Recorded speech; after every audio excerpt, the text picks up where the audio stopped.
أعوذ بالله من الشيطان الرجيم بسم الله الرحمن الرحيم سبحان الذي يسرى بعبده ليلا من المسجد الحرام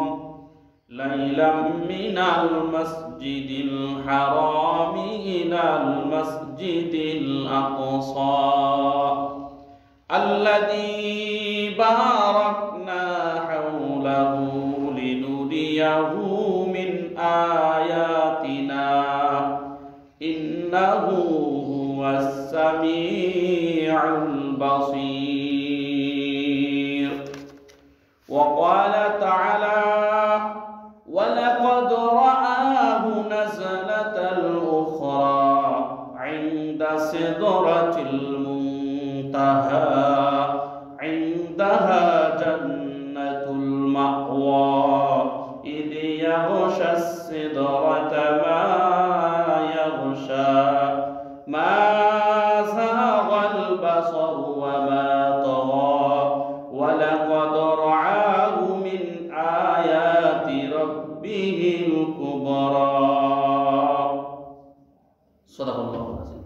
وقال النبي صلى الله عليه وسلم: رأيت ربي عز وجل، أو كما قال النبي عليه الصلاة والسلام: أخلص دينك يكفيك العمل القليل.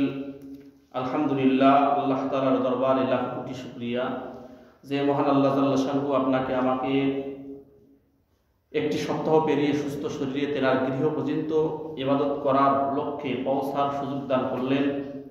এজন্য আমি, আপনি, আমরা যারা উপস্থিত আছি সকলেই সেই মহান রবের কৃতজ্ঞতা প্রকাশের নিমিত্তে সকলে দিল খুলি শুকরিয়া আদায় করি, বলি আলহামদুলিল্লাহ। লাখ কোটি দরুদ ও সালাম সৈয়দুল কাওনাইন আশরাফুল আম্বিয়া জনাবে মুহাম্মদ রাসূলুল্লাহ সকলে বলি সাল্লাল্লাহু আলাইহি সাল্লাম। আমি আপনাদের সামনে সূরা বনী ইসরাইল 1 থেকে 2 নম্বর আয়াত কারিমা তেলাওয়াত করেছি। এরপরে সূরা নাজম থেকে 13 এবং 15 নম্বর আয়াত কারিমা তেলাওয়াত করেছি। নিয়ত করেছি আজকে যে বিষয়ের কথা বলবো, প্রিয় নবী সাল্লাল্লাহু আলাইহি সাল্লামের চিরন্তন সত্য মেরাজ।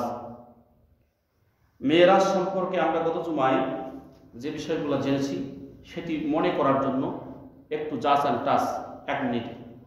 আল্লাহ নবী সাল্লাল্লাহু আলাইহি সাল্লাম এশার নামাজের পরে আম্মা জান উম্মে হানির ঘরে শুয়ে আছেন। এমন সময় দেখলেন ছাদ মাছ থেকে 2টা ভাগে বিভক্ত হয়ে যাচ্ছে। উম্মে হানি আম্মা জান রাদিয়াল্লাহু তাআলা আনহা তিনি দেখে আল্লাহ রাসূলকে দেখাইলেন। আল্লাহ রাসূল দেখার পর আল্লাহ রাসূল ঘুমায় পড়লেন। আল্লাহ রাসূলের বুঝতে বাকি রইল না যে আজকে আল্লাহ তাআলা তাকে একটা কিছু কুদরত দেখাবেন। আল্লাহর কুদরত, আল্লাহ রাসূল ঘুমিয়ে আছেন।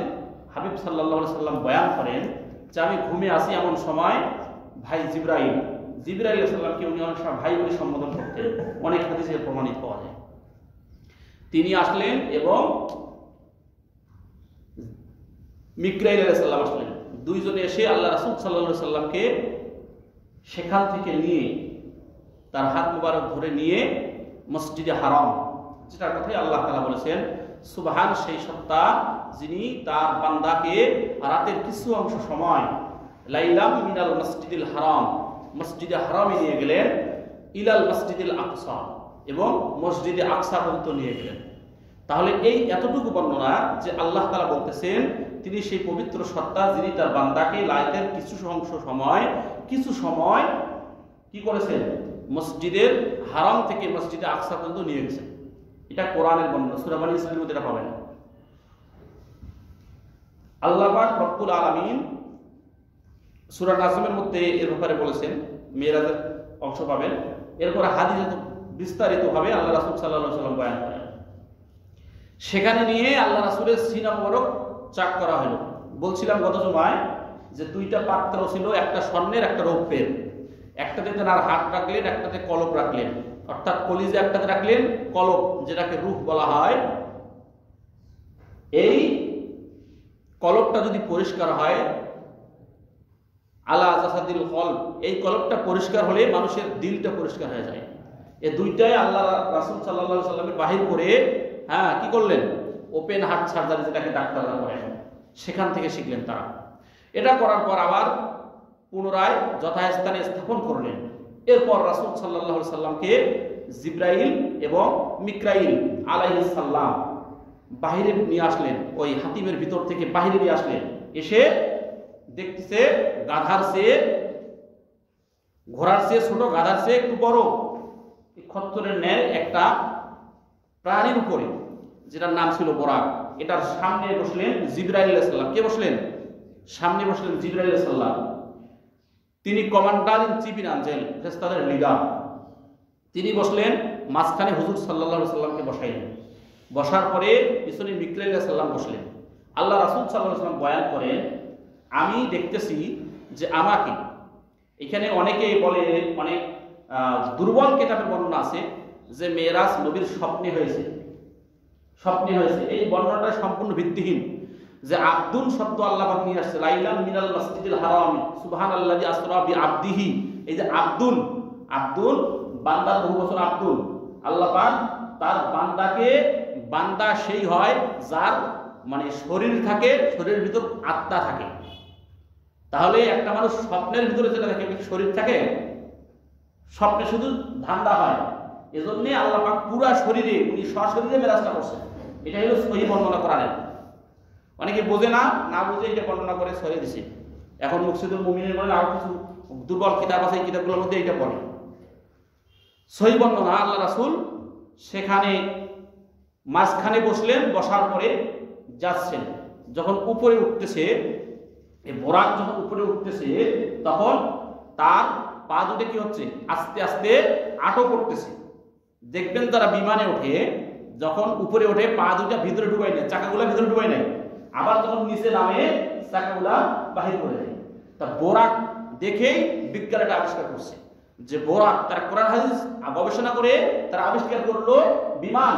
আর আমরা কোরআন হাদিস গবেষণা করে মিলাদ আছে না নাই, দোয়া আছে না নাই, নবী মাটির তৈরি নূরের তৈরি, নামাজের পড়া মুনাজাত আছে না নাই, যত ফাসাদ লাগা, যত কাজ, এটা আমরা আবিষ্কার করলাম।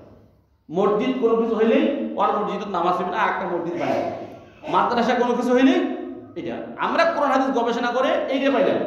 আর তারা বিমান আবিষ্কার করলো, নাস্তিকেরা। দেখেন, এরপর আল্লাহ রাসূল বয়ান করেন, আমাকে নিয়ে যাওয়া হচ্ছে। জিবরাইল আলাইহিস সালাম বলছে, ইয়া রাসূলুল্লাহ, আপনি নিচের দিকে দেখেন। কিসের দিকে? নিচের দিকে। আমি নিচের দিকে দেখতেছি একটা সাদা জায়গা দেখা যায়। আল্লাহ রাসূল বলেন, আমাকে সেখানে নামানো হলো। কি হলো? নামানো হলো। এবং আল্লাহ রাসূল বলেন, আমাকে জিবরাইল আলাইহিস সালাম বলছেন, ইয়া রাসূলুল্লাহ, এইখানে আপনি 2 রাকাত নামাজ আদায় করেন। কয় রাকাত? ভালো করে মনে রাখবেন, বিষয়গুলো খুব গুরুত্বপূর্ণ বিষয়। 2 রাকাত নামাজ আদায় করেন। আল্লাহ রাসূল সাল্লাল্লাহু আলাইহি ওয়াসাল্লাম নামাজ আদায় করে পরে সালাম ফিরে দেখতেছে পাশে অনেকগুলা ডানে বামে খেজুরের গাছ। কিসের গাছ? খেজুরের গাছ। তিনি বললেন, ভাই জিবরাইল, এটা কোন জায়গা? আল্লাহ রাসূল সাল্লাল্লাহু আলাইহি ওয়াসাল্লামকে বলা হলো, এই জায়গাটার নাম হচ্ছে ইয়াসরিব। নাম কি? ইয়াসরিব। এইটাতে আল্লাহ পাক আপনাকে নিয়ে আসছে, এই জন্য এখানে আল্লাহর হুকুম, আপনাকে নামাজ আদায় করতে হবে। আপনি কিছুদিন পরেই এই জায়গায় হিজরত করে, কাফের বেঈমান মুশরিকদের অত্যাচারে আল্লাহর হুকুমে হিজরত করে এই ইয়াসরিবে আসবেন। আর এই ইয়াসরিবের নাম পরিবর্তন হয়ে মদিনাতুর রাসূল, অর্থাৎ রাসূলের শহর। আর এই জায়গাটাতে বসবাস করে 2 শ্রেণীর, 2 জাতের, 2 গোত্রের লোক। কয় গোত্রের? আউস ও খাজরাজ। এই 2 গোত্রের লোক, বলে না সুবহানাল্লাহ, তারা রাসূল সাল্লাল্লাহু আলাইহি ওয়াসাল্লাম ভালোবেসে শহরের নাম পরিবর্তন করে দিলেন। সুবহানাল্লাহ। এরপর আল্লাহ রাসূলকে বোরাকে তোলা হলো। আল্লাহ রাসূল বলেন, সেখান থেকে আমাকে নিয়ে যাওয়া হচ্ছে। আমি নিচে দেখলাম, আমাকে দেখানো হইল, নিচে দেখতেছি। সেখানে আবার আমাকে নামতে বলা হইল। দেখলাম একটা পাহাড়ের উপরে। কোথায়? একটা পাহাড়ের উপরে। সেখানে নেমে আমাকে 2 রাকাত নামাজের আদেশ করা হইল। আমি 2 রাকাত সালাত আদায় করলাম। এরপরে আমি জিজ্ঞাসা করলাম, এটা কোন জায়গা? বলা হলো, এইটা তুর পাহাড়। এটা কোন পাহাড়? তুর পাহাড়। এই পাহাড় তুর পাহাড়। এই তুর পাহাড়ে থেকে মুসা আলাইহিস সালাম আল্লাহর সঙ্গে সরাসরি কথা বলতেন। বলেন না সুবহানাল্লাহ। তাহলে নবীর মর্যাদা বাড়তেছে না কমতেছে? বাড়তেছে। এরপরে আমাকে আবার ঘোড়ার পিঠ ওঠানো হইল, আমি যাচ্ছি ঘোড়ার মানে বোরাকের পিঠে উঠে আবার যাচ্ছি। এরপরে কিছু দূর যেতেই দেখতেছি আবার একটা জায়গা, যে জায়গাটা একবারে ধবধবে সাদা, সেই জায়গায় আমাকে রাখা হইল, নামানো হইল। আমি সেখানে নেমে দেখলাম যে খুব সুন্দর একটা জায়গা।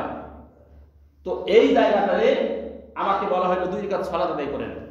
আমি সালাত আদায় করে জিজ্ঞাসা করলাম এটা কোন জায়গা? বলা হইলো এই জায়গাটাতে ঈসা আলাইহিস সালাম আপনার উম্মত হয়ে দুনিয়া থেকে প্রথমে নামবেন। বলেন না সুবহানাল্লাহ। এরপরে আমাকে গোরাকে নিয়ে যাওয়া হচ্ছে। জিবরাইল আলাইহিস সালাম বলছে ইয়া রাসূলুল্লাহ নিচের দিকে তাকান। আমি নিচের দিকে তাকিয়ে দেখলাম একটা সাদা ধবধবে রাস্তা। কি রাস্তা? সাদা ধবধবে রাস্তা। এই রাস্তা দেখে আমি যখন রাস্তা দেখলাম একজন বৃদ্ধ লোক, একজন বয়োজ্যেষ্ঠ বৃদ্ধ লোক আমাকে ডাকতেছে ইয়া মুহাম্মদ। আমরা বলি সাল্লাল্লাহু আলাইহি ওয়াসাল্লাম। জিবরাইল আলাইহিস সালাম বলছে আল্লাহ রাসূল আপনি তার ডাকে সাড়া দিবেন না। এরপরে আমি দেখলাম মাঝখানে একজন বৃদ্ধা, মাঝখানে কি দেখলাম? বৃদ্ধা। এরপরে রাস্তার আরেক প্রান্তে দেখতেছি একটা মানে রাস্তার প্রথমে মানে এক ভাগে দেখলেন একদিকে বৃদ্ধ আর শেষ দিকে দেখলেন বৃদ্ধা, আর মাঝখানে দেখলাম একটা সুন্দরী রমণী হাসিনাতুন জামিলাতুন জিদ্দান, যাকে দেখলে চোখ ফিরা যায়। ওই বুড়া দাদা চাচা নানা যারা আছেন দেখবেন হায় রে তোর বউটা তো খুব সুন্দর, দেখে না? একবার দেখা অনিচ্ছা শর্তে জায়েজ। এখন যদি এইরকম দেখেন একবার দেখা, দ্বিতীয়বার দেখা কিন্তু যাবে না। ওমর রাদিয়াল্লাহু তাআলা আল্লাহ রাসূল বললেন ওমর প্রথমটা জায়েজ, দ্বিতীয়টা জায়েজ নয়। এখন এমন লোক আছে ওই ফেল করে চোখ টের পায় না, দেখা হয়ে গেছে, একবার দেখা জায়েজ, ওই দেখা হয়ে গেছে চোখ টের পায় না, এইটা আর করবেন না। অনিচ্ছা শর্তে অন্যের দিকে আল্লাহ পাক সূরা আহজাবের মধ্যে বলেন অবশ্যই মুমিন নর নারীরা তোমাদের দৃষ্টি রেখে নিম্নগামী করো। কি করো? নিম্নগামী। আল্লাহ রাসূল বলেন আমাকে ডাকলো, হে মুহাম্মদ, বৃদ্ধাও ডাকলো, আমি তার ডাকেও সাড়া দিলাম না। ওই রমণীও আমাকে ডাকলো, হে মুহাম্মদ, আমি তার ডাকেও সাড়া দিলাম না। এরপরে আমরা যাচ্ছি, বোরাকে যাচ্ছি। জিবরাইল আলাইহিস সালামকে জিজ্ঞাসা করা হলো যে সামনে যাচ্ছি এমন সময় আসসালামু আলাইকা আসসালামু আলাইকা ইয়া আউয়ালাল আখিরিন, মানে হে প্রথম তোমাকে সালাম শান্তি বর্ষিত হোক। আসসালামু আলাইকা ইয়া শাফিয়াল মুজনাবিন। এরপরে আসসালামু আলাইকা ইয়া আখির, আল্লাহ নবীকে আউয়াল আখির এবং আরেক বর্ণনা আছে শাফিউল মুজনাবিন, আরেক বর্ণনা আছে ইমামুল মুরসালিন। বুঝছেন? এগুলা প্রতিটাই কিন্তু হাদিসের বর্ণনা, রেফারেন্স বলতেছি। তো আল্লাহ রাসূল সাল্লাল্লাহু আলাইহি সাল্লামকে এইবার জিবরাইল আলাইহিস সালাম বলতেছে যে এই যে আওয়াজ আসতেছে গায়েব থেকে, এগুলা কে আওয়াজ করতেছে? এই সালাম কোথা থেকে আসতেছে? গায়েব থেকে। তখন কিন্তু বুরাকের উপরে, দুনিয়ার আসমানের নিচে, আসমানের উপরে কিন্তু নয়, সব হচ্ছে আসমানের নিচে। আল্লাহ রাসূল সাল্লাল্লাহু আলাইহি সাল্লাম কে জিবরাইল আলাইহিস সালাম বলতেছে আল্লাহর হাবিব প্রথমে যে আপনি দেখলেন বৃদ্ধ, এই বৃদ্ধ হচ্ছে শয়তান। এই বৃদ্ধ কি? শয়তান। এই শয়তানের ডাকে যদি আপনি সাড়া দিতেন আপনার উম্মতেরা শয়তানের প্রেমে আরো বেশি করে পড়ে যেত। আল্লাহ আমাদের সকলকে শয়তানের ওয়াসওয়াসা থেকে হেফাজত করুক, সকলে আল্লাহুম্মা আমিন। তাইলে শয়তান বৃদ্ধর বেশে, যুবকের বেশে, মায়ের বেশে, সন্তানের বেশে, কর্মচারীর বেশে, বিভিন্ন মানে ক্ষমতাধর বেশে শয়তান আসবে। আসবে না? আসবে না? আসবে। শয়তান আল্লাহর কাছে ওয়াদা করেছে আমি আপনার বান্দা বান্দীদের সামনে পিছনে ডানে বামে সব দিক থেকে কি করব? অ্যাটাক করব। আল্লাহ পাক বলেন তুমি অ্যাটাক করো, আমার বান্দা যারা মুমিন তাদের চোখে তুমি ফাঁকি দিতে পারবে না। বলেন না সুবহানাল্লাহ। এবং শয়তানের ওয়াসওয়াসা যখনই টের পাবে তখনই আল্লাহ পাক বলেন ওয়া ইম্মা ইয়ানজাগান্নাকা মিনাশ শাইতান নাসবুন ফাস্তাইয বিল্লাহি মিনাশ শাইতানির রাজিম। যখনই শয়তানের ওয়াসওয়াসা পাওয়া যাবে যে ভালো কাজ করতে যাচ্ছি কিন্তু মন চাচ্ছে না, সেইখানে আউযু বিল্লাহি মিনাশ শাইতানির রাজিম করতে হবে। এটা আল্লাহর আয়াত, আল্লাহর হুকুম। তাহলে শয়তান দূরীভূত হবে। আসেন এরপরে মাঝখানে যেটা দেখলেন রমণী, এইটা হচ্ছে দুনিয়া। আপনার উম্মতেরা আপনি যদি ডাকে সাড়া দিতেন দুনিয়ার জন্য আরো পাগল হয়ে যাবেন। এটা কি? দুনিয়ার মহাব্বত। এই জন্য আল্লাহ রাসূল বলেন হুব্বুদ দুনিয়া রাসু কুল্লি খতিয়া, দুনিয়ার মহাব্বত সমস্ত গুনাহের মূল। তাহলে দুনিয়া আসবে কিভাবে? নারীর বেশে আসবে। কার বেশে? বেশিরভাগ যুবক যারা আছেন এদের দেখবেন এখন বর্তমান সময়, আমি সামনে হাদিসগুলো আসতেছে, বর্তমান সময় যারা শুনতেছেন যে মায়েরা বোনেরা আপনারা, বর্তমান সময় শয়তানের সবচেয়ে বড় হাতিয়ার হচ্ছে নারী, হাদিস আছে, কিন্তু বর্তমান সময় শয়তানের বড় হাতিয়ার হচ্ছে প্রযুক্তি। কি প্রযুক্তি? এই প্রযুক্তির মাধ্যমে ইন্টারনেট, ফেসবুক, হোয়াটসঅ্যাপ, ইমো, ভাইবার, এরপরে মেসেঞ্জার, বিভিন্ন মাধ্যমে শয়তান ওয়াসওয়াসা দিয়ে একে অন্যের সঙ্গে অবৈধ সম্পর্ক হচ্ছে হচ্ছে না হচ্ছে। এগুলো থেকে বিরত থাকতে হবে। আমরা যারা গার্জিয়ান আছি, আমার ছেলে মেয়ে কি করতেছে এটাকে আমাদের খেয়াল রাখতে হবে। আল্লাহ রাসূল বলেন কুল্লুকুম রাঈন ওয়া কুল্লুকুম মাসউলুন আন রাইয়াতিহি, প্রত্যেককে দায়িত্বশীল আর প্রত্যেকের দায়িত্ব সম্পর্কে জিজ্ঞাসিত করা হবে। এরপর রাসূল সাল্লাল্লাহু আলাইহি ওয়াসাল্লামকে বলতেছে জিবরাইল আলাইহিস সালাম যে দ্বিতীয় যে দেখলেন বৃদ্ধা মহিলা, এই বৃদ্ধা মহিলা হচ্ছে আপনার উম্মতের এইটা বদ আমল। বলেন না নাউযুবিল্লাহ। আর এক বর্ণনায় রাসূলের হাদিস, দুইটাই কিন্তু হাদিস, আল্লাহ রাসূল বলেন এই বৃদ্ধা হচ্ছে দুনিয়াকে দেখানো হয়েছে, দুনিয়াকে বৃদ্ধা রূপে দেখানো হয়েছে। এই বৃদ্ধা যেমনি মরে যায় এমন একটা অবস্থা, জীর্ণ শীর্ণ অবস্থা, দুনিয়ার হায়াত শেষ হয়ে যাচ্ছে, দুনিয়াকে বৃদ্ধার রূপে আপনার সামনে আল্লাহ পাক উপস্থাপন করছে। দুনিয়ার সময় শেষ, এটা আপনাকে বোঝানো হয়েছে। আসুন, man is no permanent for the world, কুল্লু নাফসিন যায়িকাতুল মাউত। আমরা কেউ স্থায়ী নই, আমরা চলে যাব, আসছি শুধু বাজার করার জন্য। আল্লাহ পাক বলেন আল্লাযী খালাকাল মাউতা ওয়াল হায়াতা লিয়াবলুয়াকুম আইয়ুকুম আহসানু আমালা। আমি তোমাদের মউত তৈরি করছি, হায়াত দিছি, মাঝখানে সময় দিছি, কে বেশি বেশি করতে পারো, নেক আমল করতে পারো। তো আল্লাহ রাসূল সাল্লাল্লাহু আলাইহি সাল্লামকে সামনে নিয়ে যাওয়া হলো, বলতেছে যে সালাম যে আসলো তিনটা, এই সালামগুলো কি? সালামগুলো শুনবেন না আপনারা? তিনটা সালাম আসছে, আউয়াল, আখির এবং ইমামুল মুরসালিন, এই বলে সালাম আসছে। তো বলতে প্রথমে যে সালাম আসছে এটা আপনার পিতা আদম আলাইহিস সালাম আপনাকে দিয়েছে, বলেন না সুবহানাল্লাহ। দ্বিতীয় যে সালাম আপনার আব্বা ইব্রাহিম আলাইহিস সালাম আপনাকে সালাম দিয়েছে, সুবহানাল্লাহ। এরপরে তৃতীয় সালাম ঈসা আলাইহিস সালাম আপনাকে সালাম দিয়েছেন। যে ঈসা আলাইহিস সালাম কেন সালাম দিলেন? ঈসা আলাইহিস সালাম ইমাম হিসেবে সম্বোধন করে সালাম দিয়েছেন। ঈসা আলাইহিস সালাম আল্লাহর নবীর উম্মত হয়ে আসবেন, বলেন না সুবহানাল্লাহ। আকিয়ামত নুফলক মেরাজেউ আম্বিয়া ও আউলিয়া মুহতাজেউ, এমন একজন নবী যেই নবীর মুখাপেক্ষী সমস্ত নবীরা। এইবার রাসূল সাল্লাল্লাহু আলাইহি সাল্লাম যখন সামনের দিকে চলতেছে, বাবাজিরা আমার, আল্লাহ রাসূল সামনের দিকে, কোরআন সামনে বসা আছে, জিবরাইল আলাইহিস সালাম মাঝখানে, হুজুর সাল্লাল্লাহু আলাইহি সাল্লাম নিজে বসা, পিছনে মিকরাইল আলাইহিস সালাম বসা। সামনে যখন চলতেছেন, চলতে চলতে আল্লাহ রাসূল দেখলেন, আমাকে দেখানো হইল একদল মানুষ দাঁড়িয়ে আছে, আর তারা কি করতেছে? আর একদল মানুষ তাদের মাথা দ্বিখণ্ডিত করতেছে, মাথা দ্বিখণ্ডিত করতেছে, করাতটা নিচের দিকে নিচ্ছে, করাতটা নিচের দিকে নিচ্ছে, করাতটা আবার উপরের দিকে ওঠার আগেই তার মাথাটা আগের মতো হয়ে যাচ্ছে। আল্লাহ রাসূল সাল্লাল্লাহু আলাইহি সাল্লাম বললেন, জিবরাইল এগুলা কারা? আল্লাহ রাসূল জিবরাইল আলাইহিস সালাম বলতেছেন, সামনে চলেন আল্লাহর হাবিব। এবার সামনের দিকে যখন নিয়ে যাওয়া হলো, আল্লাহ রাসূল সাল্লাল্লাহু আলাইহি সাল্লাম দেখলেন একদল নারী আর পুরুষ উলঙ্গ অবস্থায়, উটির যেরকম তন্দুর থাকে, তন্দুর থেকে ভিতরে আগুন থাকে, যেমনি করে ভাটার মধ্যে আগুন দেওয়া হয় ভিতরে আগুন থাকে, এমনি করে অনেক ধরনের রুটি তৈরি করে প্রস্তুত করে ভিতরে রুটি দেয়, দেখি দেয় না, এমনি করে গর্তের মধ্যে নারী আর পুরুষ তারা টকটকাইয়া কখনো উপরে আসতেছে আবার নিচে যাচ্ছে। এই নারী পুরুষদের উলঙ্গ অবস্থায় দেখে আল্লাহ রাসূল বললেন, ভাই জিবরাইল এগুলো কারা? আল্লাহ রাসূলকে বলা হইল, ইয়া রাসূলুল্লাহ সামনে চলেন, ইয়া হাবিবাল্লাহ সামনে চলেন। এইবার রাসূল সাল্লাল্লাহু আলাইহি সাল্লাম দেখলেন, দেখার পরে আল্লাহ রাসূল সাল্লাল্লাহু আলাইহি সাল্লাম সামনে দেখলেন একদল নারী আর পুরুষ, তারা কি করতেছে? আগুনের নদী, এই নদীর মধ্যে সাঁতার কাটতেছে, এই নদীর মধ্যে সাঁতার কাটতেছে। একদল মানুষ তারা কি করতেছে? পাথর নিয়ে, কংকর নিয়ে তাদের মাথার মধ্যে নিক্ষেপ করতেছে, তারা কিনারায় আসার চেষ্টা করতেছে। যখন কিনারায় আসতেছে তাদের মাথার মধ্যে পাথর দিয়ে আঘাত করতেছে, আবার তারা যখন মাঝখানে যাচ্ছে তাদের মাথা ঠিক হয়ে যাচ্ছে। এইভাবে শাস্তি দেওয়া হচ্ছে। একদল মানুষের গালগুলা কাটা হচ্ছে, করাত দিয়ে গালগুলা চিরিয়ে দেওয়া হচ্ছে, আবার গালগুলা করাত যখন তোলা হচ্ছে আবার গালগুলা পুণ্যের ন্যায় হয়ে যাচ্ছে। আল্লাহ রাসূল এই দৃশ্য দেখার পর বলছে, ভাই জিবরাইল এরা কারা? এরপর দেখলেন, ও মা যারা শুনতেছেন মন দিয়ে শুনেন, আল্লাহ রাসূল সাল্লাল্লাহু আলাইহি সাল্লাম বলেন, আমাকে দেখানো হইল একদল মহিলা, তাদের একটা আকর্ষণীয় স্থান, মসজিদে এইভাবে বয়ান করলাম না, আকর্ষণীয় স্থান, তাদের ওই স্থানের মধ্যে আল্লাহ পাক রব্বুল আলামিন জাহান্নামের ফেরেশতা দিয়া কিভাবে বর্ষি দিয়ে এরকম করে লটকাইয়া রাখে, এরকম লটকাইয়া রাখছে।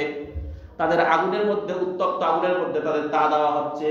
একদল নারী আর পুরুষ তাদেরকে আল্লাহ পাক রব্বুল আলামিন দেখাইলেন, একদল নারী আর একদল পুরুষ, এক নারীর সঙ্গে আগুনের পুরুষ, পুরুষের সঙ্গে আগুনের নারী।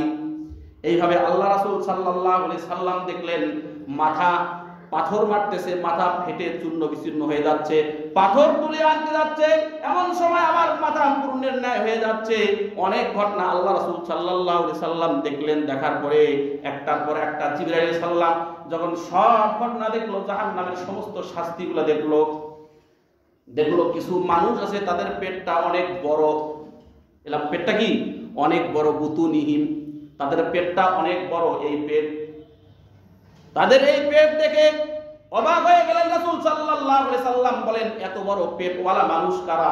আর তাদের খাদ্য দেওয়া হয় যে কাঁচা মাংস আর রক্ত। বলেন না নাউজুবিল্লাহ। অনেকে তো রাগ করবেন, যারা এই টাইপের লোকটা আছেন রাগ করবেন, রাগ করলে করতে পারেন। আমি কোরআন হাদিস বর্ণনা করতেছি। It is no my personal idea, not it is right method of application activity holy Quran আর হাদিস। আপনারা চাইলে আমি সঙ্গে সঙ্গে রেফারেন্স দিতে পারবো। আল্লাহ রাসূল সাল্লাল্লাহু আলাইহি সাল্লাম এইবার জিবরাইল আলাইহিস সালাম বলতেছে, একদল মানুষকে তার মাথা দ্বিখণ্ডিত করা হচ্ছে। এই মানুষগুলা কারা? আল্লাহ রাসূলকে বলা হচ্ছে, জিবরাইল আলাইহিস সালাম বলতেছে তারা দুনিয়ার বুকে জ্ঞানী ছিল। জ্ঞানী কি ছিল? জ্ঞানী ছিল। তারা ওই যে বলছিলাম সুম্মুম বুকমুন উমিয়ুন ফাহুম লা ইয়ারজিউন, কাতাবাল্লাহু আলা কুলুবিহিম ওয়া আলা সামইহিম ওয়া আলা আবসারিহিম গিশাওয়াতুন ওয়া লাহুম আযাবুন আযীম। আল্লাহ পাক রব্বুল আলামিন বলেন, ওয়ালাকাদ জারানা লি জাহান্নাম কাসীরাম মিনাল জিন্নি ওয়াল ইনস লাহুম কুলুবুল লা ইয়াফকাহুনা বিহা ওয়া লাহুম আ'য়ুনুল লা ইবসিরুনা বিহা ওয়া লাহুম আযানুল লা ইয়াসমাউনা বিহা উলাইকা কাল আনআম বাল হুম আদাল ওয়া উলাইকা হুমুল গাফিলুন। আল্লাহু আকবার বলেন। রাসূল সাল্লাল্লাহু আলাইহি সাল্লাম বয়ান করেন, প্রথমে আমার ভাই জিবরাইল বললেন, ওই যে দেখতেছেন লোক দাঁড়িয়ে আছে, তার মাথা করাত দিয়ে চিরা হচ্ছে, তার মাথাটা চূর্ণ বিচূর্ণ করা হচ্ছে। মাথার অনেক ধরনের শাস্তির কথা বললাম, আল্লাহ রাসূল বলেছেন। তার মধ্যে একজনকার কথা আল্লাহ রাসূল সাল্লাল্লাহু আলাইহি সাল্লামকে জিবরাইল আলাইহিস সালাম বয়ান করতেছেন। প্রথমে যে মাথা করাত দিয়ে চিরা হচ্ছে, এই ব্যক্তি ওই ব্যক্তি যারা ভালো বুঝতো, মন্দ বুঝতো, যাদের অনেক জ্ঞান ছিল, সমাজ পরিচালনা করার সক্ষমতা ছিল, যাদের অনেক অর্থ সম্পদ ছিল, তারা চাইলেই আল্লাহর দ্বীন দুনিয়ার জমিনে কায়েম করার, আল্লাহর দ্বীন প্রতিষ্ঠা করার, জিহাদ করার, আল্লাহর দ্বীন আল্লাহর জমিনে কায়েম হোক, এটা তারা করতে পারতো, চেষ্টা করলেই করতে পারতো। তারা বুঝতো, জানতো, কিন্তু তারা মানতো না। যার কারণে তারা আজকে তাদের মাথাটাকে এইভাবে শাস্তি দেওয়া হচ্ছে। জোরে জোরে বলেন নাউজুবিল্লাহ। এইখানে ছোট্ট একটা ব্রেক দিয়ে কথা বলি। আবু জেহেল একদিন আবু জেহেলকে প্রশ্ন করেছিল কাফেরদের একজন লিডার, সেই লিডারের নাম হচ্ছে আখনাস। একদিন প্রশ্ন করেছিল সূরা আনআমের 33 নম্বর আয়াতের মধ্যে, খুলি দেখবেন বাবাজিরা, আমার যাদের অ্যান্ড্রয়েড সেট আছে যুবকরা এখনই তোমরা খুলে দেখো। আল্লাহ পাক রব্বুল আলামিন এই আয়াত কেন নাযিল করলেন? আল্লাহ পাক বলেন, অবশ্যই তারা কি করে, ও নবী আপনার আয়াতকে তারা কি অস্বীকার করে না, তারা আপনার কথাকে অস্বীকার করে না। কদ না'লামু ইন্নাহু লা ইয়াহযুনকাল্লাযী ইয়াকুলুনা ফাইন্নাকুম লা ইউকাযযিবুনাকা ওয়ালাকিন্নায যালিমিনা বিআয়াতিল্লাহি ইয়াজহাদুন। জোরে জোরে বলেন আল্লাহু আকবার। আখনাস প্রশ্ন করেছিলেন হযরতে রাসূল সাল্লাল্লাহু আলাইহি ওয়াসাল্লামের ব্যাপারে, প্রশ্ন করেছিলেন আবু জেহেলকে, ও আবু জেহেল, যেই ভাতিজাকে লালন পালন করলা, যেই ভাতিজার ব্যাপারে তুমিও খুব সজাগ সচেতন ছিলা, যেই ভাতিজাকে তুমি আল আমিন উপাধি দিলা, এই ভাতিজা আসলে সত্য বলে না মিথ্যা বলে, তুমি বলো।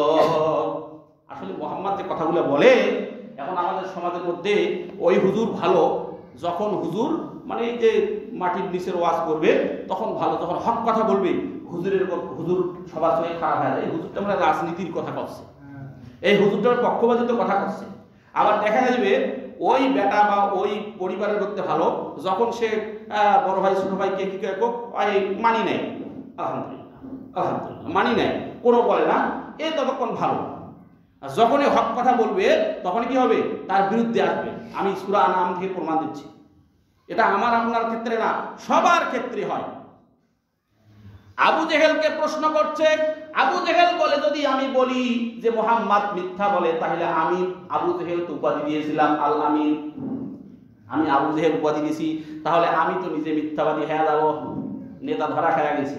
কঠিন প্রশ্ন যে আসলে মুহাম্মদ যে কথাগুলো বলে সত্য বলে না মিথ্যা বলে। আখনাস বলছে, আপনার চাইলে আমি খুলে দেখাবো হাদিস। এরপরে এটা আয়াতের সারে নজুল। এরপরে আবু জেহেল চিন্তা করতেছে, যদি বলি যে মিথ্যা বলে তাহলে তো আমি ফাঁসি চাই, সত্য বললেও ফাঁসি চাই, মিথ্যা বললে ফাঁসি, তাহলে কি বলি? ওই আমাদের বাড়ির পাশে নদীর ব্রিজ হবে, তো এক দাদা জিজ্ঞেস করতে, হাল বলছেন, বুঝছেন না, এটা দাদা চাচারা বাবারা মুসলিম ভালো, তা বলছে মুরগির পানি কদ্দুর হয় বন্যার সময়, কয় বিন্না তলতল, বুঝেন নাই?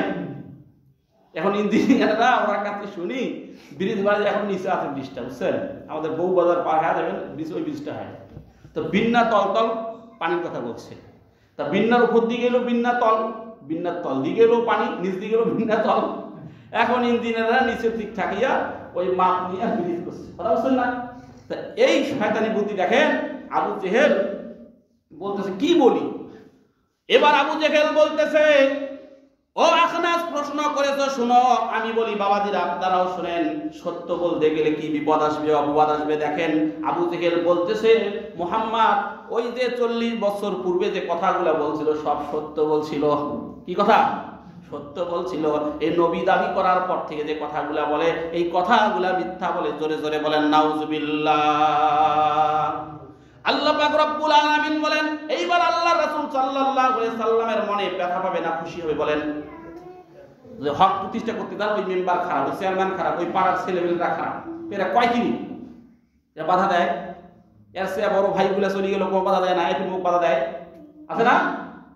দেখেন আল্লাহ রাসূলকে বাধা দিছে। এইবার আল্লাহ পাক বলছেন, কদ না আলামু ইন্নাহু লা ইয়াহজুনকাল্লাযী, ওগো আমার হাবিব আপনি শুনেন, আপনি জানেন, আমি আল্লাহ নিজে জানি, সে আপনার কথাকে মিথ্যা বলে নাই। ইন্নাহু লা ইয়াহজুনকাল্লাযী ইয়াকুলুনা, তারা বলে, ফাইন্নাকুম লা ইউকাযযিবুনাকা ওয়ালাকিন্নায যালিমিনা বিআয়াতিল্লাহি ইয়াজহাদুন। এই কাফের বেঈমান মুশরিক, এই নাস্তিকরা আপনার কথা মিথ্যা বলে নাই। 40 বছর কথা বললো তো আপনার কথা, কিন্তু 40 বছরের পর যা বলছেন সব আমার কথা, এই আমার কালামকে তারা মিথ্যা বলেছে। জোরে জোরে বলেন নাউজুবিল্লাহ। এরকম আছে না নাই? যত দোষ নন্দ ঘোষ, সত্যটা বললেই দোষ, করিলে অন্যায়ের প্রতিবাদ, নামটা হবে তোমার মৌলবাদ ভাইরে, নামটা হবে তোমার জঙ্গিবাদ। টুইন টাওয়ারে হামলা হইল, দোষী খুঁজে নাহি পেল, ওসামাকে দিল দোষের অপবাদ, নামটা হবে তোমার মৌলবাদ ভাইরে, নামটা হবে তোমার জঙ্গিবাদ। ইসরাইল নামের হায়না, তার দোষ কেউ খুঁজে পায় না, ওসামাকে দেয় যে দোষের অপবাদ, নামটা হবে তোমার মৌলবাদ ভাইরে, নামটা হবে তোমার জঙ্গিবাদ। কথা বলেন ঠিক কিনা? ঠিক না বললেও ঠিক, সত্য সত্য, আল হক্কু মুররুন, সত্যই তীক্ষ্ণ। রাসূল সাল্লাল্লাহু আলাইহি সাল্লাম বললেন, এইভাবে শাস্তি হচ্ছে। দ্বিতীয়বার তার মাথাটার যে বয়ান করতেছে, মাথার বর্ণনা, মাথার পাথর দিয়ে আঘাত করতেছে, মাথার সমস্ত মগজগুলা, মাথার সমস্ত অঙ্গ, মাথার যে যতগুলা কলকবজা, রিং, পিস্টন, বল বেয়ারিং সব ছিটকে পড়ে যাচ্ছে। আবার পাথর আনার পর আনতে আনতে মাথা ঠিক হয়ে যাচ্ছে। এটা কারা? আল্লাহ রাসূল সাল্লাল্লাহু আলাইহি সাল্লামকে জিবরাইল আলাইহিস সালাম বলতেছে, এরা হলো মিথ্যাবাদী। এরা হলো কি? মিথ্যাবাদী, বুদ্ধিজীবী। এই বুদ্ধিজীবীরা বুদ্ধি করত, মিথ্যা কৌশল করত ইসলামের বিপক্ষে। গাল কাটা হচ্ছে, এরা কারা? আল্লাহ রাসূল প্রশ্ন করলেন, জিবরাইল সাল্লাম বলতেছেন, গাল কাটা হচ্ছে, চিরা হচ্ছে তাদের, এরা হচ্ছে মিথ্যা সাক্ষী দিত। সাক্ষী দিত, আছে না? এখন এই হাদিসটা অনেক সাংবাদিকও পড়ে যাবে। আমিও সাংবাদিক, সাপ্তাহিক দিনাজপুরের কাগজ স্টাফ রিপোর্টার, আমি 4 বছর থেকে আছি। সাংবাদিকেরা পড়বে, মিথ্যা খবর উপস্থাপন করে কি করে না? আল্লাহ রাসূল বলেন, এরা মিথ্যা সাক্ষীদাতা। ওই বিচারের সময় দেখবেন টাকা দিছে, মিথ্যা সাক্ষী দিয়েছে, দেখছে কইছে, ওর কথায় কেস দায়ের করছে, ওই পাড়ার মোতাল্লিক কাছে কেস দায়ের করছে। এখন ওই টাকা খায় না, আমি পাও নাই, আছে না নাই? যারা মিথ্যা কথা বলেন, দেখেন মিথ্যা সকল পাপের মা, মিথ্যা সকল পাপের কি মা, তাদের গাল কাটা হচ্ছে। আল্লাহ রাসূল সাল্লাল্লাহু আলাইহি ওয়াসাল্লাম বয়ান করেন, এরপরে উলঙ্গ নারী আর পুরুষ একজন নারীর সঙ্গে একজন আগুনের পুরুষ, একজন মহিলার সঙ্গে আগুনের মহিলা, এরা কারা? আল্লাহ পাক এর রাসূল সাল্লাল্লাহু আলাইহি সাল্লাম প্রশ্ন করেছেন। এইবার জিবরাইল আলাইহিস সালাম বলতেছে এরা হইল ওই সকল ব্যক্তি যারা নিজের স্বামী থাকতে পরকিয়া করত। আছে না নাই? আছে না নাই? এখন পরকিয়া বেশি না কম বলেন তো? পরকিয়া বেশি তো বেশি। যুবকরা প্রেম করে বিবাহিত মহিলার সঙ্গে, করে না করে না? ডিজিটালে বাংলাদেশে কত কিছু দেখার আছে, দেখতে গেলে শেষ হবে না, অল্প দেখো ভাই। পোলামাইয়া জুয়ান বোরা একই রোগে খাইছে ধরা, আধুনিকতার ছোঁয়া গায়ে লাগছে তাই। যে যাই কিছু বলুক না কানে ধরে না। আমরা কিন্তু চালাক মানুষ, মোটেও ভয় পাই না। আমার দেশে ফেসবুক আছে, আমরা বলত না। আমার দেশে ফেসবুক আছে, আমরা বলত না। কথা বলেন ঠিক কিনা? ফেসবুকে প্রেম করতেছে।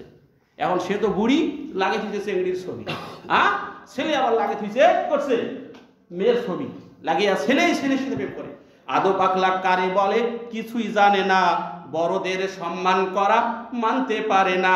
একজনে একাধিক আইডি চলায় ভাই, ফ্যাকাইডির নাম কত প্রকার নিজেরও জানা নাই। জুয়ান মরদ পোলা সাজে ফেসবুকেতে মাইয়া, মাইয়ারা সব পোলা সাজে ফেসবুক পাইয়া। একই আজব জামানাতে আমরা পড়লাম ভাই, কোনটা ছেলে কোনটা মেয়ে চেনার উপায় নাই। এই সুবিধা ফেসবুক দিছে, আর কেউ দেবে না। আমার দেশে ফেসবুক আছে, আমরা বলত না। কথা বলে ঠিক কিনা? দেখবেন মোড়ে মোড়ে ওই দোকান তখন বন্ধ করে, কিছু ছেলে হাতের মধ্যে এগুলো লাগাইছে, কি হাত পূজা লাগে, চলতেছে মার মার মার মার, লাগাও লাগাও লাগাও। এই সকল সন্তান যাদের, আমি হাদিস বলছি, আপনার হাসির খোরাক দেই নাই, জাস্ট ইনকারেজ ইউর মাইন্ড। আপনাদের বলছি, আই রিকোয়েস্টেডিং হিয়ার ফর চিফ কনজেনারেশন, আপনার হাতে ধরি পায়ে ধরি বলে, বাপ আল্লাহ রাসূল মেরাজে যা দেখছেন, আমি যদি বয়ান করি, পুরোপূর্ণভাবে বয়ান করি, 4টা জুমা আমাকে লাগবে। আসেরও তো দেরি করি। আল্লাহ রাসূল বলেন, প্রত্যেক দায়িত্বশীল, প্রত্যেক বাবা মা, তাদের আমলনামা যখন হাতে দেওয়া হবে, আল্লাহ পাক জিজ্ঞাসা করবে, এই যে তোমার সন্তান এটা করছে, তুমি কেন সন্তানকে বাধা দাও নাই? আজকে সন্তান a + b whole square, a² - twice ab + b² না পড়লে সন্তানকে আমরা শাসন করি, সন্তানের ভাত বন্ধ করে দেই। সন্তান আজকে মোবাইল নিয়ে কোথায় যাচ্ছে এটা আমরা বলি না, সন্তান নামাজ পড়তেছে না এটা বলি না। আজকে আপনি নিয়ে যাচ্ছেন হালাল হারাম বৈধ অবৈধ কামাই করে নিয়ে যাচ্ছেন, আপনার রান্না হচ্ছে খাচ্ছেন, আপনি কতটুকু খাইতে পারতেছেন? হালাল কামাইয়ের মধ্যে আল্লাহ পাক বরকত উঠাই নাই, এই হালাল কামাই খাচ্ছেন। আপনি তো নামাজ পড়েন না, আপনার স্ত্রীও নামাজ পড়ে না, আপনার সন্তানগুলো নামাজ পড়ে না। আপনাকে জিজ্ঞাসা করা হবে, ও দায়িত্বশীল পিতা, আপনার জমির খাজনা খারিজ বাকি ছিল, আপনি সব টন্টনা করে দিয়ে গেছেন, আপনার নিজের খাজনা খারিজ বাকি আছে। আল্লাহ পাক বলেন, উদখুলু, তোমরা প্রবেশ করো, উদখুলু, তোমরা প্রবেশ করো, ফিস সিলমি কাফা ওয়ালা তাত্তাবি খুতুওয়াতিশ শাইতান, ইসলামে পরিপূর্ণভাবে প্রবেশ করো। আজকে আমাদের নামাজ পড়া আসলে ইসলাম মানি আমরা, রোজা আসতেছে ইসলাম মানে হুজুরক হিজাব করে দিয়ে দিছে, মানে কত বড় বুজুর্গ। কিন্তু আপনার সাংসারিক পারিবারিক রাষ্ট্রীয় প্রত্যেকটা নিঃশ্বাস, শ্বাস গ্রহণ, শ্বাস ত্যাগ, প্রতিটা ক্ষেত্রে ইসলাম যদি না থাকে, নবী মুহাম্মদের সিল যদি না থাকে, তাহলে এগুলা বাজেয়াপ্ত হবে, বাজেয়াপ্ত হবে, বাজেয়াপ্ত হবে। যেমনি করে বাজেয়াপ্ত হয়, আপনার সম্পদ খাজনা খারিজ না থাকলে, রাসূলের যদি সিল মোহর না থাকে, মঞ্চাই জিন্দিগি যদি থাকে, আপনার সব খানে যদি রাসূল না থাকে, আল্লাহর দিন প্রতিষ্ঠা করার ব্যাপারে আপনাদের ভূমিকা না থাকে, তাহলে আপনাকে ধরা হবে, মনে রাখবেন।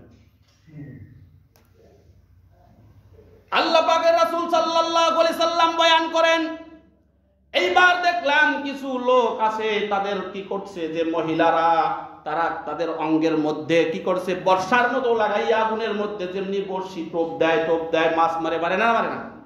আপনার এদিক মারে না, আমাদের দিক মারে, গরিব এলাকা তো মারে। আল্লাহ রাসূল বললেন, ভাই জিবরাইলেরা কারা? ওই সমস্ত নারী যারা পর্দা করতো না, বিপর্দায় চলাফেরা করতো, যারা নিজের স্বামীর সামনে, স্বামী যদি বলে আছে ভালো শাড়িটা পরতো, নিজের সময় নাই, মোর কাজের সময় নাই, কিন্তু দেখবেন টুকটুকা বৌসাদি মনে কেবল দেখি রেখেছে। মায়েরা, আপনাদের উদ্দেশ্যে বলছি, মা, আপনাদের ব্যঙ্গ করার জন্য নয়, আপনাদের সতর্কতার জন্য। আমি একটা মায়ের সন্তান, আমিও এক মেয়ের বাবা, আমি একজন বোনের ভাই। আমি আপনাদের অনুরোধ করছি, যারা বাবা গার্জিয়ানরা আছেন, আপনি এমন একটা কাপড় কিনে দিয়েছেন, এমন একটা পোশাক কিনে দিয়েছেন আপনার স্ত্রীকে। আপনার স্ত্রী, আপনি তো বাড়িতে থাকেন না, দরজার পাশে, রাস্তার পাশে দাঁড়িয়ে টুকটুকা বৌসাদি আছে না নাই? এই যে উলঙ্গপনা, বেহিয়াপনা, এদের শাস্তি আল্লাহ রাসূল বললেন। এদের যৌনাঙ্গের মধ্যে আল্লাহ রাসূল বলেন, আমাকে দেখানো হইল যৌনাঙ্গের মধ্যে সাপ, আগুনের সাপ, ঠোকর দিচ্ছে, এদের মাংসগুলো ছিঁড়ে ছিঁড়ে খাচ্ছে, আবার তাদের মাংস ছিঁড়ে নিচ্ছে, আবার মাংস ভরপুর হচ্ছে। জাহান্নামীদের পুরা শরীর আগুনে জ্বলতেছে। আল্লাহ রাসূল বললেন, ওরা কারা? যাদের পেট বড়। আসেন এই যায় আমাদের লাগিয়ে দেবেন কেন? পেট বড় যাদের, ওরা কারা? এদের ব্যাপারে রাসূল সাল্লাল্লাহু আলাইহি সাল্লাম জানতে চাইলেন, যাদের সামনে আছে কাঁচা মাংস, কাঁচা গোশত। দুনিয়াতে যারা কাঁচা মাংস, কাঁচা গোশত খায়, যারা নিজের মায়ের সঙ্গে নিম্নতর হচ্ছে গুনাহ, যেটা হচ্ছে নিজের মায়ের সঙ্গে জিনা করে, আল্লাহর সঙ্গে যুদ্ধ ঘোষণা করে, এরা হচ্ছে ঘুষখোর আর সুদখোর। জোরে জোরে বলেন নাউজুবিল্লাহ। আল্লাহ রাসূলকে জিবরাইল বলতেছে, এগুলা হচ্ছে সুদখোর, যাদের পেটটা বড়, এরা আগুন খাবে এবং এদের সামনে কাঁচা মাংস, রক্ত, পুষ, গলিত এইরকম বিশ্রী খাবার দেওয়া হয়েছে, এগুলো তারা খাবে। খাইতে চাবে না, কিন্তু পিটাইয়া খাওয়াবে, জোর করে খাওয়ানো হবে। এরা ক্ষুধায় তৃষ্ণায় এগুলাই খাবে। খাওয়ার পরে জিবরাইলকে জিজ্ঞাসা করছে আল্লাহ রাসূল সাল্লাল্লাহু আলাইহি সাল্লাম, এগুলা কতদিন চলবে? কিয়ামত অনুষ্ঠিত হওয়ার পর্যন্ত। বা জাহান্নামীদের শাস্তিটা কি হবে? কিয়ামতের ময়দানে কিভাবে চিরা যাবে? বলবে আল্লাহ রাসূলকে বয়ান করেন। আল্লাহ রাসূল বলেন যে এদের পেটটা হবে সবচেয়ে বড়, এরা যখন হাঁটি আসবে দেখি বোঝা যাবে ওইটা সকিনার বাপ। আছে না নাই? আমাদের নেতারা দেখবেন, মানে ওই আপনি যখন ওই মোলাকাত করবেন, মুসাফা করবেন, করতে পারবেন, কিন্তু যখন বুক মিলাইবেন পেটটা বাধা দেয়, আসিস না। আছে না নাই? আছে না নাই? এটা গরিবের হক মারি পেট তাজা করে, ঘুষ খেয়া সুদ খেয়া পেট তাজা করে। এদের পেটটা ওই সময়ও বড় হইবে। এজন্য বলি, কার জন্য হারাম কামাই করতেছেন আব্বাজানের আমার ভাইরা আমার? আপনি কার জন্য হারাম? অনেক মা আছে সুদের টাকা দেয়। আমি আমার গ্রামে গত সপ্তাহে বলছি এক মহিলা, তোমার তুই যে সুদের টাকা দেশ, দাদি হয়, তুই যে সুদের টাকা দেশ, এটার কি পরিণাম তুই জানিস? তুই তো অবস্থা খারাপ, তোর বয়স, দাদি, তোর যে মাথার চুল সব পাঠিয়েছে, তুই নামাজ পড়িস না, সুদ খাস, এটা আমার সাথে কোন গরম দেখা? শেষমেশ তাকে বুঝাইছি, মানে বোঝ, সুদের টাকা তুই কার জন্য নিচ্ছিস? তুই চলে যাবি অবশ্যই অবশ্যই। যখন মালাকুল মউত তোর আসবে, তো সাদা 3 টুকরা, 3 টুকরা আর 5 টুকরা, মায়েদের 5 টুকরা, বাবাদের 3 টুকরা, এই কাপড় ছাড়া আর কিছু দেওয়া হবে না? সুদের টাকাটা দেওয়া হবে। আজরাইল খায় না ঘুষ, স্মরণে ও মানুষ, কি হবে? লক্ষ টাকার গাড়ি করিয়া, আইছো একা, যাইবে একা, 3 টুকরা কাপড় লইয়া। ঠিক কিনা? মৃত্যুর কাপড় তো পড়তে হবে, যদি পড়তে না হয় তাহলে সুদগুজে থাকেন। আজকে 5 তলা 6 তলা বাড়ি করবেন, রটের টাকা নাই, কর্মচারীকে এমন ঘুষের ইয়া ধরছেন। দেশ স্বাধীন হয়েছে 5 তারিখের পর, সিন্ডিকেট বাড়ছে বেশি। বাড়ছে না? বাড়ছে না? এই কথাগুলো আলেম ওলামা বুঝাইতে যাচ্ছে জাতিকে, আর একদল লোক কি করছে?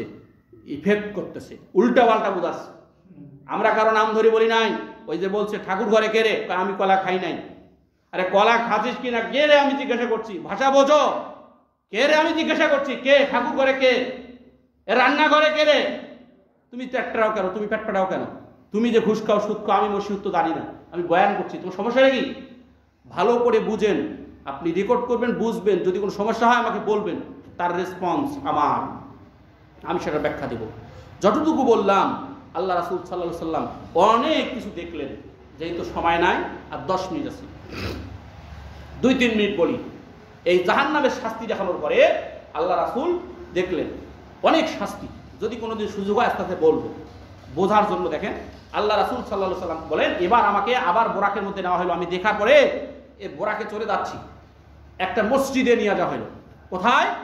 মসজিদে। ইমামুল মুরসালিন, খতাবুন নাবিয়িন, আশরাফুল আম্বিয়া, জনাবে মুহাম্মদ রাসূলুল্লাহ সাল্লাল্লাহু আলাইহি ওয়াসাল্লাম বলেন। আল্লাহ রাসূল বলেন, আমাকে জিবরাইল আলাইহিস সালাম বলতেছে, ইয়া রাসূলুল্লাহ, ইয়া হাবিবাল্লাহ, এইবার আপনি নামেন। আমি দেখলাম মসজিদের পাশে ওয়ালের মধ্যে একটা ফাঁকা জায়গা আছে। জিবরাইল আলাইহিস সালাম বলছে, এইখানে বোরাকটা বাঁধেন। আল্লাহ রাসূল বলেন, ভাই জিবরাইল, বোরাক কেন বাঁধতে হবে? বোরাক তো কোথাও যাবে না। বলছে, সব নবী রাসূলরা এখানে বোরাক বাঁধতেন। বোঝা যায় রাসূল ছাড়া আরো নবীরা তারা বোরাক ব্যবহার করছেন, তারা বাহন ব্যবহার করছেন। বলেন না সুবহানাল্লাহ। আল্লাহ রাসূল দেখলেন মসজিদ ভরপুর, ইমামের জায়গা খালি। জিবরাইল আলাইহিস সালাম বলতেছে, ইয়া রাসূলুল্লাহ, ইয়া হাবিবাল্লাহ, আপনি সামনে যান, ইমামতি করেন। সালাম ফিরাইলেন, নামাজ শেষ হয়ে গেলেন। আল্লাহ রাসূলকে কানের মধ্যে মুখ লাগাইয়া জিবরাইল আলাইহিস সালাম বলতেছেন, এগুলা কে, আপনি কি জানেন নাকি? আল্লাহ রাসূল বলতেছেন, আমি জানি না, আল্লাহ ভালো জানেন, আমি এগুলার ব্যাপারে জানি না, দেখতেছি কিন্তু মানুষ। আল্লাহ রাসূলকে জিবরাইল আলাইহিস সালাম বলতেছে এগুলা মানুষ না, সমস্ত নবী আর রাসূল। জোরে জোরে বলেন সুবহানাল্লাহ। নামাজ শেষ হয়ে গেল, দেখতেছে মসজিদের কর্নারে কিছু লোক যেমনি তাবলীগ জামাতের ভাইয়েরা বসে বসে আলোচনা করে কি করে না? মসজিদের কমিটি মুতাল্লি মুসল্লিরা যারা গোল করি আলোচনা করে কি করে না? আল্লাহ রাসূল জিবরাইল আলাইহিস সালামকে জিজ্ঞাসা করলেন, ভাই জিবরাইল এরা কারা?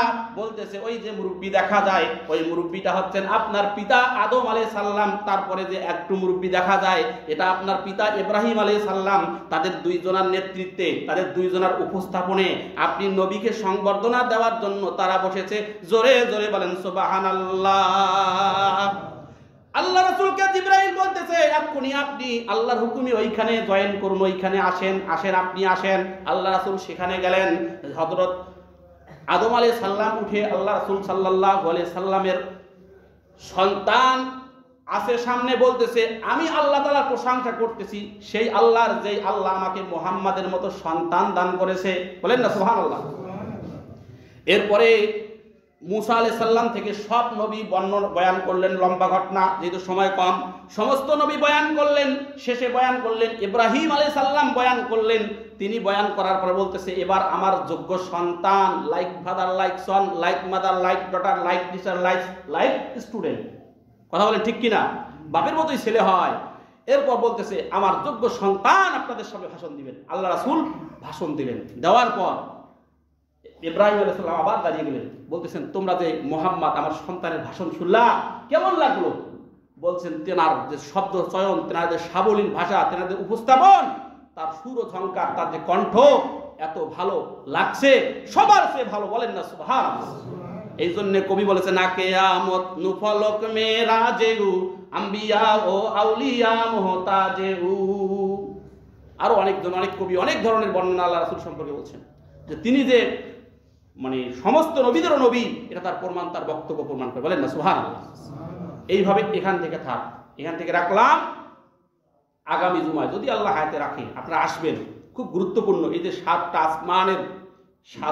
আসমান আল্লাহ রাসূল প্রদক্ষিণ করার পর আল্লাহ তাআলার সঙ্গে দিদার করেন, এটা কিভাবে সহিহ হাদিস থেকে আমরা জানবো ইনশাআল্লাহ। যারা কাবলাল পড়েননি কাবলাল পড়েন।